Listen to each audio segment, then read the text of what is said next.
जियो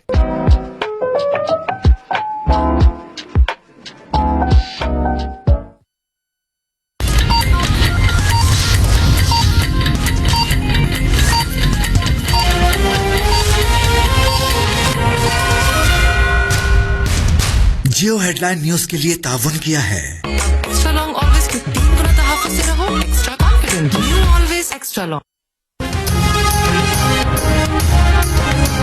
निगरान हुकूमत होनी नहीं चाहिए। निगरान वज़ीर-ए-आज़म मनवाल हक काकड़ ने खुद भी हिमायत कर दी। कहा कि हम जो भी काम करते हैं तो कहा जाता है कि आपको आने वाली हुकूमत का इंतजार करना चाहिए।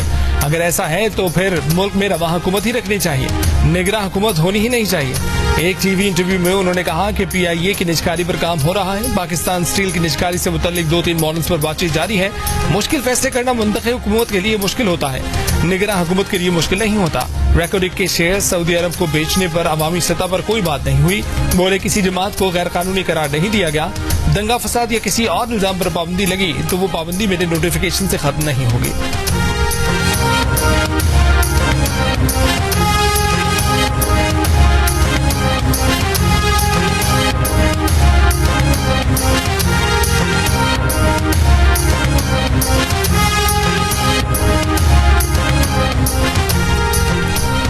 पसनी से उड़मारा जाने वाली सिक्योरिटी फोर्सेस की 2 गाड़ियों पर दहशतगर्दों का घात लगाकर हमला, 14 फौजी जवान शहीद। ISPR का कहना है कि घिनौने फेल में मुलव्विस अफराद को इंसाफ के कटहरे में लाया जाएगा। गवर्नर सिंध कामरान खान टिसोरी की मेहरान बेसामद, बलूचिस्तान में शहीद जवानों की मैयतों को वसूल किया, एम्बुलेंस के जरिए मैयतों की रवानगी।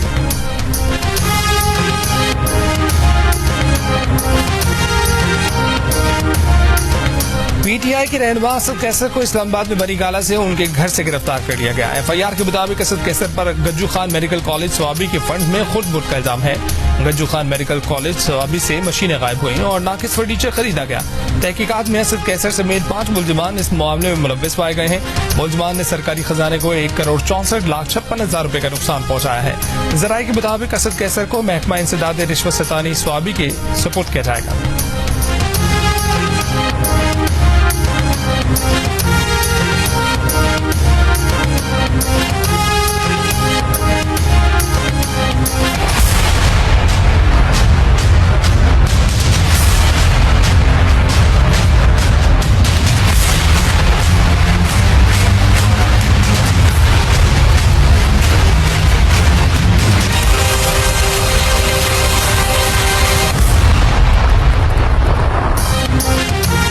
सुप्रीम कोर्ट ने इलेक्शन कमीशन को इंतखाबी शेड्यूल का ऐलान करने की भी हिदायत कर दी। कहा कि तमाम जरूरियात पूरी होने के बाद इलेक्शन कमीशन इंतखाबी शेड्यूल का ऐलान करे। इंतखाबात का मामला तमाम फरीकैन की रजामंदी से हल हो चुका है।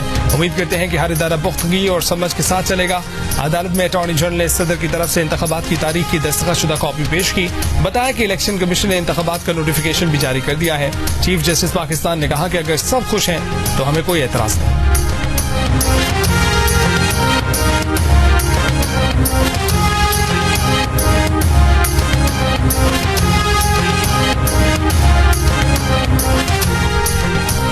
मीडिया ने इंतखाबात से मुतल्लिक शकूक व शुबहात पैदा किए तो वो आइन की खिलाफ वर्जी के मुर्तकिब होंगे। किसी एंकर या रिपोर्टर को आवाम को गुमराह करने की इजाजत नहीं। किसी चैनल ने पट्टी चलाई कि इंतखाबात होंगे या नहीं होंगे तो एक्शन होगा। चीफ जस्टिस पाकिस्तान ने खबरदार कर दिया। साथ ये भी कह दिया कि मीडिया की आज़ादी आइन में दी गई है, हम मीडिया के खिलाफ कार्रवाई नहीं कर सकते। इंतखाबात से मुतल्लिक इबहाम पर इलेक्शन कमीशन मीडिया हाउस की शिकायत पर अमरा को करेगा। आज़ाद मीडिया है, हम उनको भी देख लेंगे। किसी मीडिया वाले को इंतखाबात पर शुबहात है तो अवाम में नहीं बोलेगा, हाँ मगर अपनी बीवी को बता सकता है। उम्मीद है कि किसी मुखालिफ को गालियां दिए बगैर पुरअमन इंतखाबात होंगे।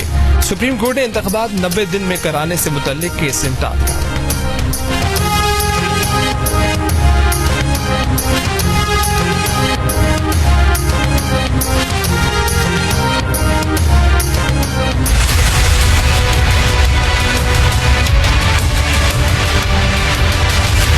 आप सबको इलेक्शन की चांद मुबारक हो। फरवरी 8 को इलेक्शन होगा। एक इलेक्शन बताए जिसमें पाकिस्तान पीपल्स पार्टी को लेवल प्लेइंग फील्ड मिला है। हम क्यों ये उम्मीद रखें कि इस इलेक्शन में लेवल प्लेइंग फील्ड जो PTI है वो उसकी बुनियाद जो है वो एक इस किस्म की सियासत का था जिसमें उनके लिए तो लेवलिंग प्लेइंग फील्ड, बाकी सब के लिए ना होने का एक सोच था या एक सिलसिला था। आपने 2018 का इलेक्शंस देखें तो अब अगर एक इलेक्शन में उनको कुछ तकलीफ है तो वेलकम टू द क्लब। ये जो न्यूट्रल थे क्या अभी भी न्यूट्रल हैं? वो आप मुझे बता दें। पीपल्स पार्टी को कभी लेवल प्लेइंग फील्ड नहीं मिली, लेकिन इसके बावजूद 1988 और 2008 में हुकूमत बनाई और इस बार भी बनाएंगे। पीपल्स पार्टी के चेयरमैन